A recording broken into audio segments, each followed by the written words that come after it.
based on Matthew 22, verses 34 through 40. One day, a group of leaders and teachers of God's laws and commandments were visiting Jesus. They were experts. They knew lots about God's laws and commandments, and there were lots of important laws and commandments that God gave to God's people about how to live. One of the leaders asked Jesus a tricky question. Jesus, what is the most important rule in all of God's laws and commandments? Now, Jesus knew the answer right away. Since he was a Jewish man, he had learned all of God's laws and commandments from the time he was a little boy. He knew the most important one was one he had learned as a little boy.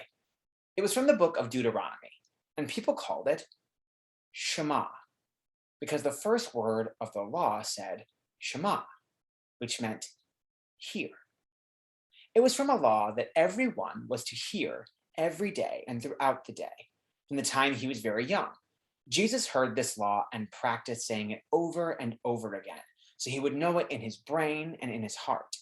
Jesus answered the man, "Hear, all of God's people, you must love the Lord your God with all of your heart, and with all of your soul, and with all of your mind."